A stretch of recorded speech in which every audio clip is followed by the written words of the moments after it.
Hello, my beautiful people. I'm Obushamanda. Welcome back to another exciting episode of Speak and Frostan Diski podcast. As always, Niazamos, we are bringing you guys classified content, same vision, same mission, different location.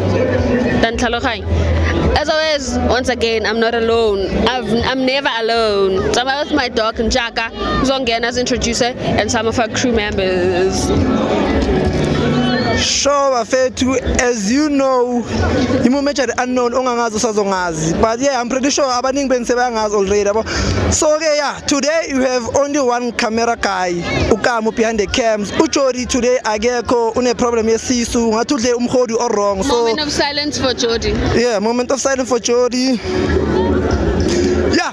So yeah, guys, today we say emandleni emagroundini angazi ke yeah le tournament la. So yeah, nizobona more guys ukuthi kwenzakalani yabo. So yeah, sonpla ukuthi kwenzakalani showcase sharp.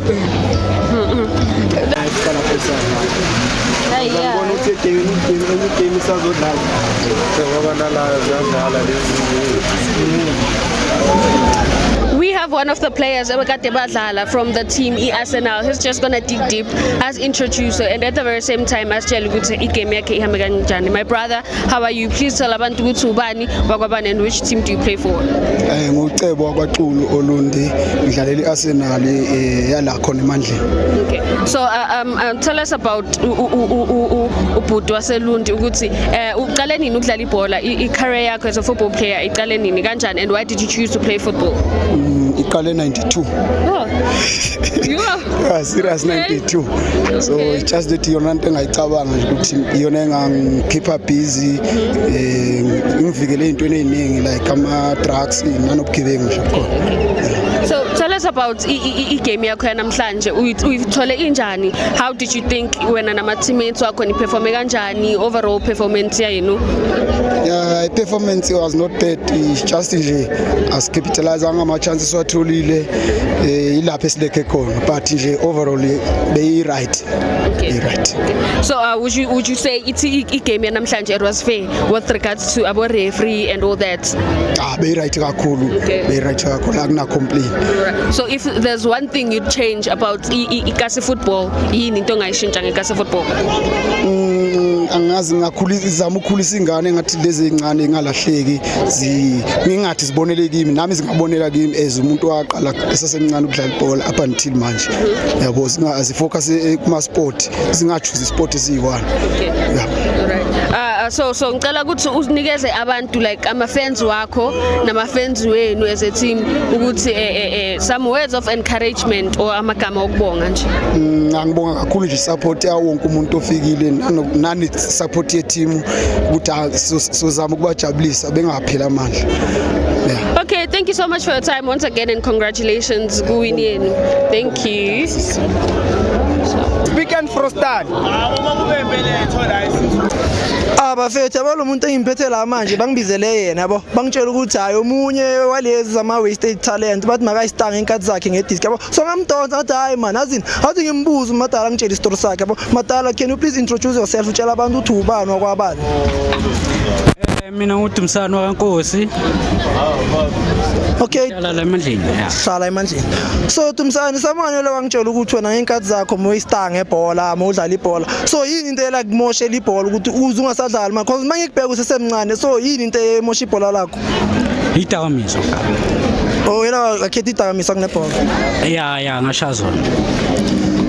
So my brother, time usadlala ibhola modlala yipi position and mogcoka yipi jersey number? Bengisha u9. Ugqoka yipi number? U9. Position? Striker. Moshaya manheads. Yeah. Okay, so favor yipi team my brother? Favor Pirates. Ubani play uthandayo uPirates? Current. Ngithanda uSaling. USaling udlalela iPirates? Nomfukeng. Nomfukeng. Yeah. Umfukeng ngamhlula ngebhola. Mina. Yeah. Ngimhluli. But back then usadlala mongamhluli. Mangadlala naye. Ngisho back then usadlala mongamhluli. hayi unisashaya ekhaya ngisho ukuthi wena mongamhlula bengeke ngimhlula so izakubuza something ne so let's say uyazi ground yini ama position anama number right back i2 left back i3 njengoma side mirror yeah njengoma side mirror so i position number 10 ground yini igama layo position number 10 yipi team qala i position ground is specific position strike i10 strike attack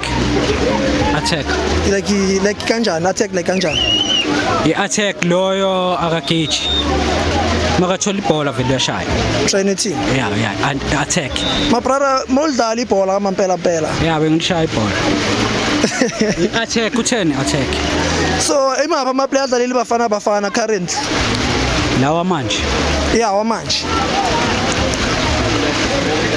yabona lapho bengakayibuki ke so mabangathi ukhetha ukubuyela ebholweni ulungisa impilo yakho kabusha or ukhetha uye kutshwala ungakhethana ukubuyela ebholeni uye kutshwala yeah mabangathi nayo ukhetha i3 round nentombazana or ukora 3 goals egroundini ungakhethana ukora igolini ukora igoli ungayiki 3 round ukora igoli yayibona iwedi njani ungakhetha ukora manje or ungakhetha i3 round ngikhetha ukora intombazaneni or epalini epali intombazana ayifuni ngale wena angisho maye like ipali yilo lizoyenza ukuthi mina ngimshade uzoyenza ukuthi umshade ngimshade ngilobola ngisho ngizohola mangilona la mawukora uzohola bese uyalobola bese ngiyalobola so currently khona umuntu ombonayo otshola naye ukhona uyazi ukuthi wena mawudlala ibhola lokho akakwazi lo musha so kuwo wonke amabhiya wayiphuza lo iphuzayo abangithumile aseyakho akusiyakho wena wawuphuza balimosha because of what idakamisa so ungabakhuthaza uthini ukuze bayeke idakamisa bachubeke kahle ngebhola bengazi ukuthi bayadla bengazi ukuthi bayabhema bengazi ukuthi ama-soccer player ayabhema but ukwakhuthaza ukuthi bayekele lezo zinto ezama-soccer player bahlukane nobochera ne hayi ukuthi like ahlukane nomfazi wakhe uchera ngithola abe nomfazi kahle yabona makanemate abe nomuntu wakho straight makayisoccer player ube nomuntu wakho straight bese ke asokushaya ekhaya adlala ibhola yabo shayini okay nje bahlukana nabochera awuphe icamera ubatshele ukuthi nina endlala ibhola hlukana nabochera barasele futhi ngoba bezo barasele ama-soccer player wala eSouth Africa nekeleni ukuthanda abochera nekeleni ukuthanda abafazi niyabona ukuthi kwenzakalani ebukhosini in but thina sanithemba ne mina ngifuna ukuthi ningama-soccer player kanjalo nibuyele esigela banifundise sekele abocheri nani banifundise like isikolo vele straight isikolo straight sebhola yabona lapho mina vele ngisakhona ukubuyela nani niyezwa but sibuyele esigela basikhandele isikolo sama-soccer player bazwile i-opposite yabo ukuthi mawuthanda abantwana mawunemedia yakhe endlini so bazwile okay nje because mina ngibona ngathi u-outeslem kakhulu yabo so ngizokubuza iquestion yokugcina bese siyavaya nje mne ungakhethani half ye-million ne-500,000 mina ngakhetha i-500,000 because ngayifixa ngi-invest muslim wena ngiyabonga ne kahle kubonga mina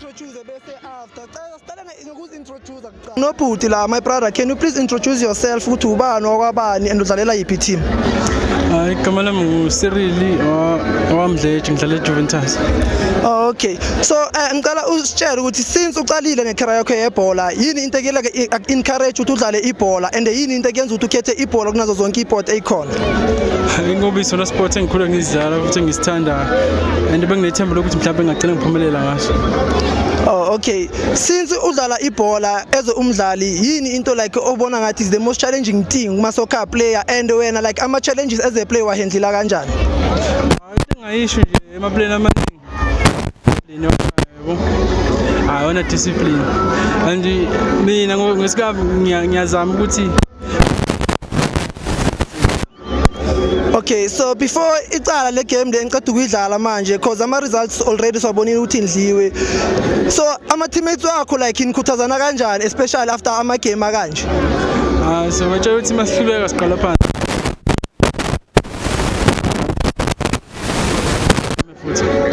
Okay, so far abo ref baniphathe kahle. If not, okay, uzongitshela ukuthi yini uyibone I wrong. And enye into engifuna ukutshela yona ukuthi yini into ongathanda ukuyichange ngebhola. Our ref be right wona. Basho ukuthi bengasinhlanhla yethu namhlanje kodwa anginayo comment ukuthi yini ngayichange ngebhola. Awuna comment. Angina comment. So cause dala udlala ibhola ne so ngizokubuza iquestion ne. Okay, let's say as a player udlala imesh ane so mawudlala imesh you know ukuthi if ukhulula iskip background in yellow card right. So let's say ukora igoal mawuyo celebrate ukhulula iskip only to find out ukuthi igoal lakho offside. Lelo goal leyo yellow card isaqhubeka noma ureferee cancel. Iyaqhubeka. Doesn't matter ukuthi VAR. Yeah, cause the game on. Yeah. Okay, so I think you've been watching ama game obafana ne. So ubafana squad iliphi player ongakhalela ukulikhipha and umuphi umdlalo ongakhalela ukumfaka? Ngibona ukuthi abadlali abalapha bonke bakudeserve ukuba lapha yabo. And bonke badlala kahle. Sengingaba coach ukuthi wenza njani. Wena ongakhalela ukumfaka ubani? Bonke abakhona ba right. Babona ba right. So okay, ngicela utshela ama viewers wethu ukuthi ama results wale game aphele kanjani ngobani score? Sidlalile kodwa asikhona ukuthi siwine game isihlulile sizagcina sidliwe ama penalty. So umfana omncane odlala ibhola ungamkhuthaza uthini ukuze ibhola lakhe likhule azafike la ufuna ufika khona phase iphupho lakhe? I-discipline nje but uba ngitshelile ukuthi iningi lama player libuka ukuthi anina discipline. Nani utshwala. Wena uyabuhlaba. Kancane. Okay my brother, ngiyabonga for isikhathi sakho ne hopefully next time team yakho izokwenza kahle nizothola ama results right. Siyabonga. Much.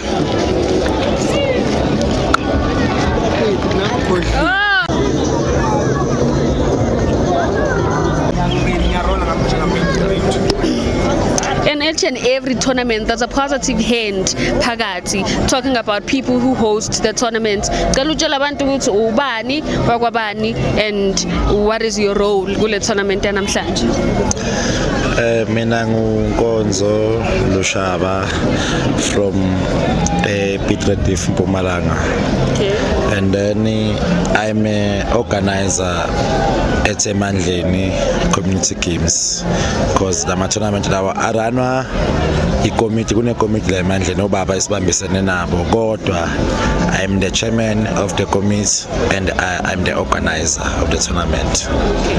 Okay, so what motivated you to start ama tournament anakanjena? Menhleli lapha discussing what was like the motive behind you guys hosting such tournaments? Engicabanga ukuthi okubalekile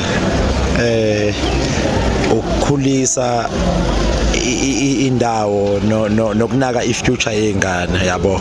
So sathatha isinqumo sokuthi ibhola asilinakeni lalana ukuze nezingane zikhule zazi ukuthi into enhle yini ukudlala ibhola because yabo nje abantu bagcwele kaso akekho umuntu ongathanda ukubukwa ke emhlabeni. So nayo ingane ifuna ukudlala ibhola ukuze nabantu umphakathi njengoba bagcwele iground kaso bazongibukela and ingane ziyeka ukwenza izinto ezi wrong azi ukuthi umuntu ufuna yena adlale ibhola ukuze akhona nokuyiphatha because uma ngabe udlala ibhola akekho umuntu ongakwazi and angeke uze asuke umfana odlala ibhola yakwenza ubugebengu because wonke umuntu uyamazi yabona la community la angeke usuke umfana odlala ibhola la ayobamba umuntu inkunzi because uyaziwa uyamazi yabo umuntu abahlezi bambuka.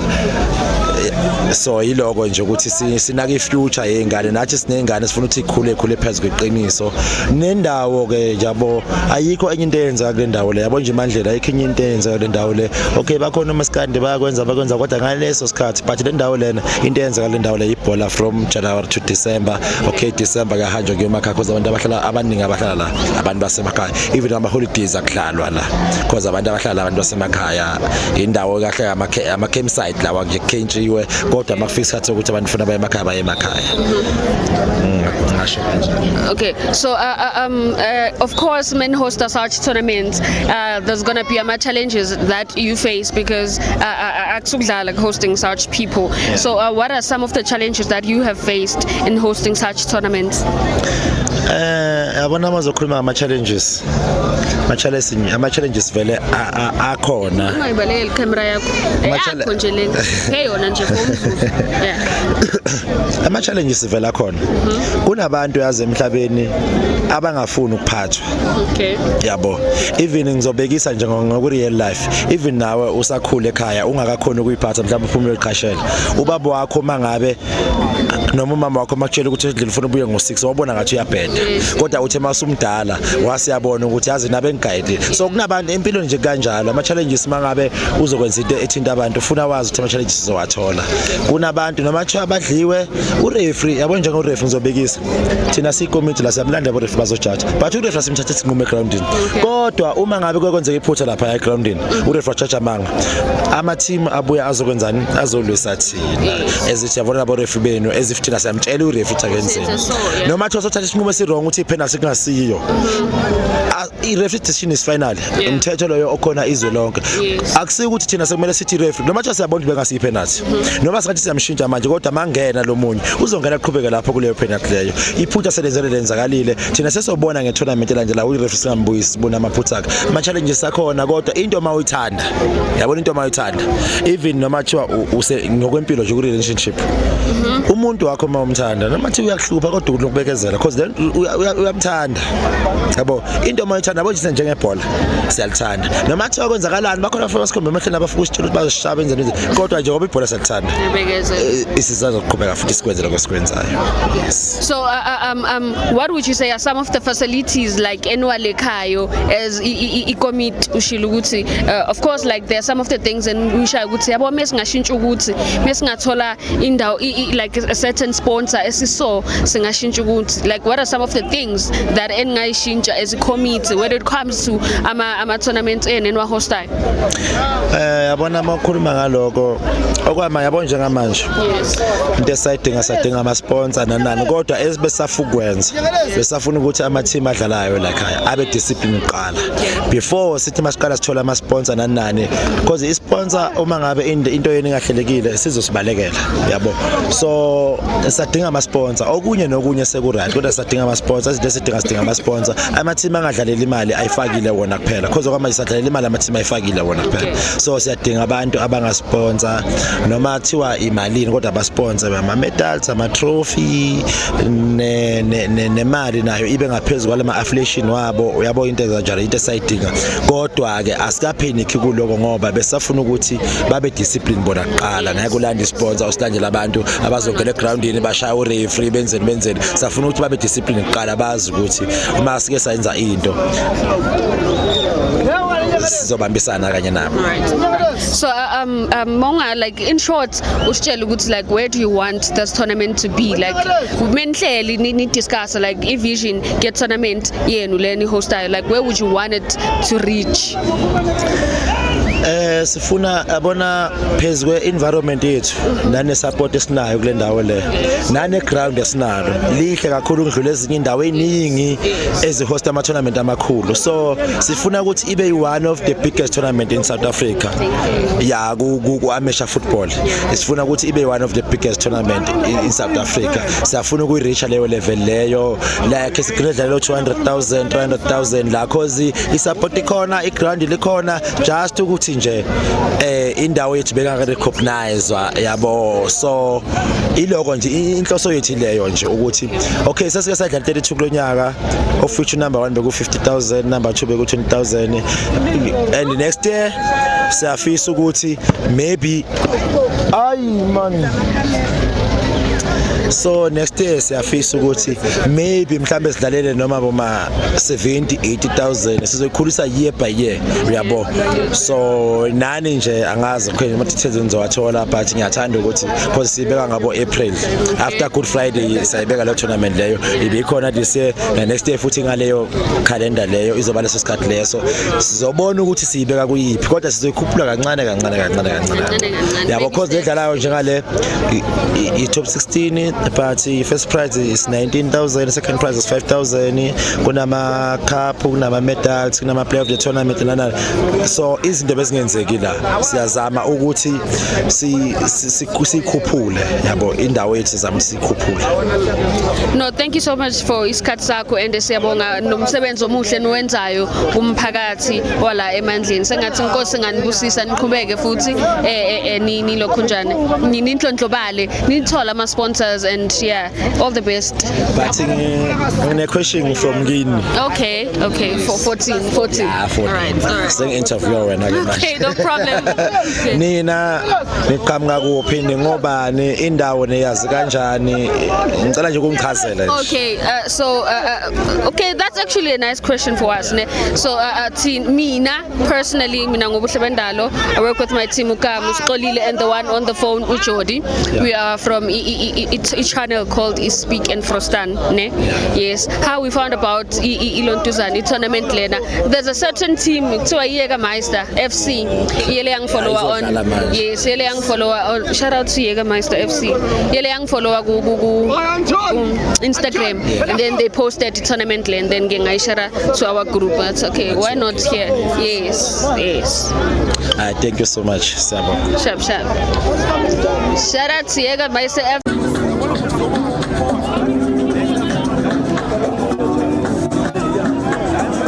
What's football without ama fans? We have one of the greatest football fans. Uzositshela ngetournament yanamhlanje mayelana ne-environment yabo. But ngicela ukuthi utshela abantu ukuthi ubani bakwabani and kungani uthanda ibhola. Igama lami ngisabonga Buthelezi. Ibhola ngiyalithanda nje. Ngakhula ngidlala kodwa ngiyangaba ne-injury ngalimala ngakwazi ukuthi ngiqhubeke ngidlale kodwa ngiyalithanda ibhola. Futhi nale tournament ngiphethe kahle. Lokho icalile angibonanga ukuthi inkinga nje. Kumnandi nje. Ngize ngiyeke nomsebenzi wami wasendlini ngizobuka ibhola. Ngiyalithanda ibhola kakhulu futhi mama. At 12. Number 12. Imnandi for mina hayi ngijabulile futhi umlandeli weArsenal mina. Okay. Team yami le wina ngama penalty manje. Umlandeli omkhulu weArsenal. Ngiyayithanda ibhola inhliziyo yami yonke.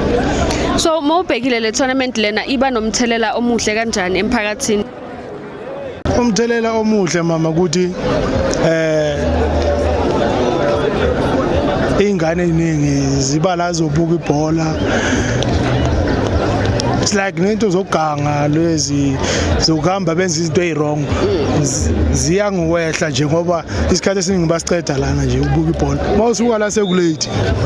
Mawufika endlini uyageza ulungisela kusasa uke emsebenzini sazi izingazi esikolweni.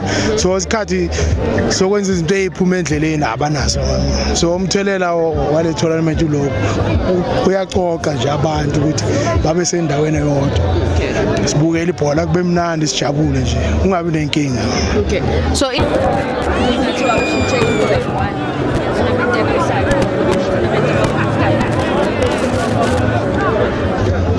mina into ebengayishintsha mama ukuthi size ngobuningi. Okay. Kube nabanye abantu esingabazi abavela kwezinye indawo basivakashele kube mnandi nje kanjalo nje. Iyo lento ebengayishintsha le. Right. So ngicela utshela abantu ukuthi i-tournament yenu le yini into yenza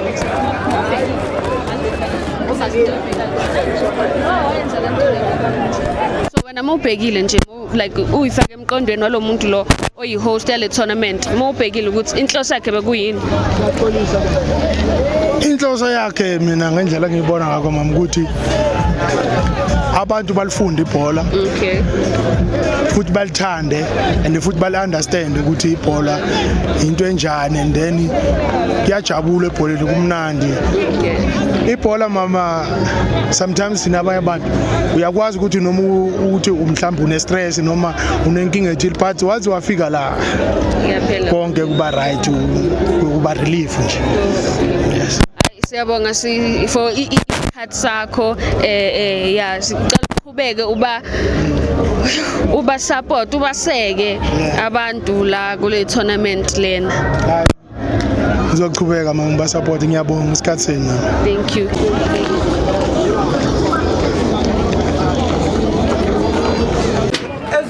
Semandleni emaground. Ngiphethe umphathi la tournament. Umphathi, can you please introduce yourself utshele abantu umphathi wabantu? Sanibonani nidlala ukuthi igama ngisibusiso ngakho. Ngumuntu osenesikhathi eside kakhulu kule ndawo yaseMandleni. Ngiyajabula namhlanje uma ngibona izinga lebhola esilakhe kanzima likulesimo esikhulu. Ngibonga nje nethuba lokuthi kube khona abantu abakwazi ukuthi besondele bekwazi ukuthi bezosibuza ukuthi mhlawumbe sisebenze kanjani okanye sifike kanjani la esikhulu. So ngiyafisa ngelinye ilanga ukuthi ngibone ibhola lethu likwesinye isigaba esihlukile kunalesi esisibona nje lapha. So mphathi yini into eyakukhuthaza ukuthi uqale ama-tournament kanjena kubafani and ama-tournament akanje yini ayilethayo ebafani basizakala? Singabantu esifike kule ndawo sibancane size ngamatorho kodwa uma siloku sihleli kulo salibona ibandla elincane sayibona nezinto ezenzakalayo endaweni yaseGoli saba nesifiso sokuthi akube nento ethile esingazama ukuqoqa ngayo intsha ngoba nathi ibhola lisebenzele kakhulu sifike sibancane kule ndawo sifike sadlala ibhola kulo le ground lingakabi iground elifana nale belime libheke kanje kodwa sabona ukuthi kusizile uma sebholeni kule ndawo ngoba sivikeleke ey'ntweni ey'ningi ebezikade singacekela impilo yethu phansi. So engikufisayo ukuthi thina kulesigaba esisambile angisisoli futhi angisigcini ngifisa kodwa ngakhona bengaphinde bethathe isigaba esidlula lesi thina sifike kuso ngathi bengathola amadlelo angcono kunalokhu esingazange thina sikesibona. Okay, ngoba mphathi lento yenzela inhle kakhulu. Ngiyacabanga ukuthi njengiyenzile uyafisa ukuthi namanye amaqembu kwezinye indawo azi khona i-tournament ekanje la eMandleni. So abantu ababukele ngicela ubachazisele ukuthi umkomelo wale tournament ngabe i-team emina ithola malini futhi ama-team adlala le tournament awudlala. Ama-team adlala kule tournament awu-16 siwadlala ngaphansi kwesigaba sokuthi asina-sponsor esinaso. Siyafisa ukuthi ilanga sibe ne-sponsor sidlala ngey'mali zama-team. Unumber 1 uzohamba no-19,000 unumber 2 uzohamba nge-5,000. Sidlala konke lokho ngokuzinikezela ekuthenini siyanikezela ngey'mali eqhamuka emathimini. Siyafisa ukuthi ngelina ngathi singathola isponsor esingasilekelele ekuthenini ikhona imali ukuthi ibe kwelinye izinga elingathini. Okay, mphathi ngoba uwazi ukuthi amanye ama-team nama-tournament lawa akanje abuyadlali aphinde alwisane nabo-refa. So ama-situation akanjalo ungalungisa kanjani? Ngowethu i-tournament isigaba esifana naleso akufiki kuso uma sijoyina i-tournament sinemthetho oyisibekayo siney'nqumo ama-team ayibophezela kuzo. Thina i-tournament uma uzoyijoyina uyafunga ukuthi nokuthi akwenzeki le tournament uma ungayitholi kuleso simo leso sinendlela esisebenzisana ngayo ukuthi silungise leso simo. Asikaze sibe sesimeni sokuthi sifike esimeni sokuthi ama-tournament ethu sewamile ngokulwa noma sewamile ngezathithi. Kuloko ngibonga iy'khulu zama-team ekuthenini siyale sikhulume uma siyodonsa ziyakhona ukuthi zifike zikufake emathimini zikhone futhi ukumelana nazo. Okay mphathi yini into ongathanda ukuyitshintsha ebholweni eyenzakayo futhi yini enye into ongathanda ukuyi-eda umthetho nje ongathanda ukuyi-eda ebholweni? Engingathanda ukushintsha ebholeni number 1 ngingathanda ukushintsha kwe-age ngazathi sonke sinama-team ney'khulu singavumelana ekuthenini asibe neminyaka ethile yabadlali esiyivumela ukuthi idlale okungenani like lento yenziwa okhasela ukuthi mhlawumbe sibe nabadlali abawu-6 aba-under 18 years esizobasebenzisa sibe nabadlali abawu-5 aba-under 8. Lokho kuzosisiza ekuthenini abadlali abancane bekhona ukukhula ngendlela e-right bekhona ukuthola ithuba.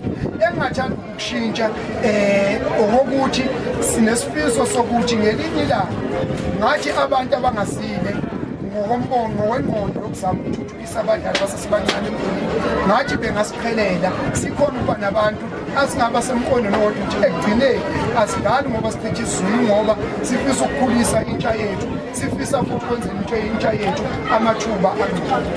Ngiyacabanga ukuwabuka amagame weBafana njengemidlalo ama-World Cup qualifier. So kulesi sikhathi seBafana samanje umuphi umdlalo ongathanda ukumkhipha esikwatini and umuphi umdlalo ongathanda ukumfaka? Umdlalo engathanda ukumkhipha esikwatini ngingathanda ukukhipha lo mdlali lo odlala Portugal lo abambiza ngoyaya wakasijoni lo mdlali ngingathanda ukumkhipha ngilethe umdlali ogijima lapha ko-Chiefs abathi umthetho kodwa mntwana u-Oxy njengokhetha umthetho kuqala ufavor Chiefs cha ngiyifavor Chiefs umlandeli weSundowns umuphi umdlali ombona ngathi uSundowns yena oyinkinga kakhulu lesizini umdlali nje odlala ibhola elihle nohlezi ngime nomfana wakaMkwelo mina nomkwelo yena muntu engihlezi ngimseka yena muntu ohlezi angikhuthaza ngihlala ngikhuthazwa umkwelo okay njengoba ukhuthaza umkwena ngicela ukhuthaze abancane umdlali omncane osadlala ibhola ngamkhuthaza ukuthini kuyena kuze akhule ngendlela eright nebhola lakhe likhulu azafika afeze iphophola lokudlala ibhola eTV emamusha abadlali basesebancane ngingathi kubo ibhola is not about talent ibhola lisekuthenini wena uwumuntu akwazi nesibonile wena uwumuntu ufisayo iyona nto leyo ebaluleke kakhulu ibhola lisekuthenini kufanele usebenze ngokusikhandla usihloniphe uhloniphe kwalona ibhola bafo ngiyabonga isikhathi sakho futhi ngifisa ukuthi imidlalo leyophila emanje and ngiyathemba ukuthi umphakathi wasemanje uyakuthokozela ngibonga mina kakhulu ngiyabonga kakhulu ngibonga ukuzinikezela kwenu ekuthenini nithathe isikhathi senu nizovela kithi ukodwa lokho kithi kusho ngiyabonga kakhulu ningasipheleli amandla ngathi ngahlala ngibonga nje